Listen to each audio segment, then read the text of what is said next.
খেতলালে ২৩ বস্তা সরকারি চাল জব্দ করেছে নির্বাহী ম্যাজিস্ট্রেট ও সহকারী কমিশনার ভূমি।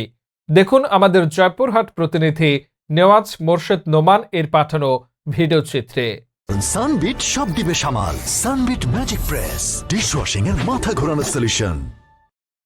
জয়পুরহাটের খেতলাল উপজেলার ধনতলা মৌসুমী মোড় এলাকা ইউনুস মণ্ডলের বাড়ির সামনে থেকে ২৩ বস্তা সরকারি চাল জব্দ করেছেন নির্বাহী ম্যাজিস্ট্রেট ও সহকারী কমিশনার ভূমি।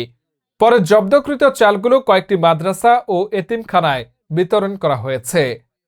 বৃহস্পতিবার ১৯ ডিসেম্বর সন্ধ্যায় গোপন সংবাদের ভিত্তিতে চালগুলো জব্দ করেন নির্বাহী ম্যাজিস্ট্রেট ও খেতলাল উপজেলা সহকারী কমিশনার ভূমি। এলাকাবাসী ও পুলিশ জানান, গোপন সংবাদে জানতে পারেন বৃহস্পতিবার বিকেলে খেতলাল উপজেলার ধনতলা মৌসুমী মোড় এলাকায় ইউনুস মণ্ডলের বাড়ির সামনে সরকারি চাল মজুদ চলছে। চালগুলো মামুদপুর নারায়ণপাড়া এলাকার লোকমান সর্দারের ছেলে শখের আলী অবৈধভাবে সরকারি চাল মজুদ করছে। এমন সংবাদে সন্ধ্যায় ভ্রাম্যমাণ আদালতের নির্বাহী ম্যাজিস্ট্রেট ও সহকারী কমিশনার ভূমি অভিযানে যান। সেখানে পৌঁছে সরকারি খাদ্য বান্ধব কর্মসূচির ৩০ কেজি ওজনের ২৩ বস্তা চাল জব্দ করেন। ততক্ষণে অবৈধভাবে সরকারি চাল মজুতকারী শখের আলী ঘটনাস্থল থেকে পালিয়ে যান।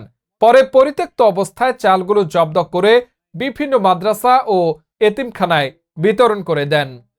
অবৈধভাবে সরকারি চাল মজুতকারী শখের আলী বলেন, 20 বস্তা কিনেছি ভাই।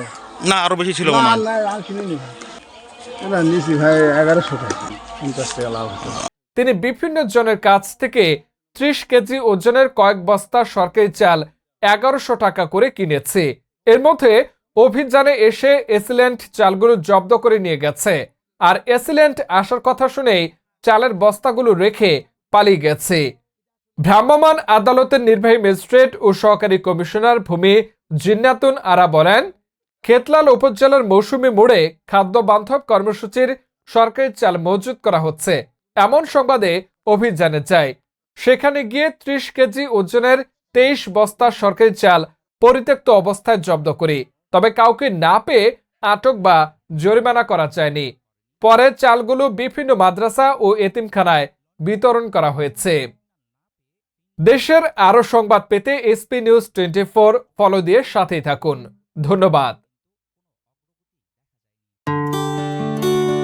এএসপি নিউজের সাথে থাকার জন্য ধন্যবাদ। সাবস্ক্রাইব করে সাথে থাকুন।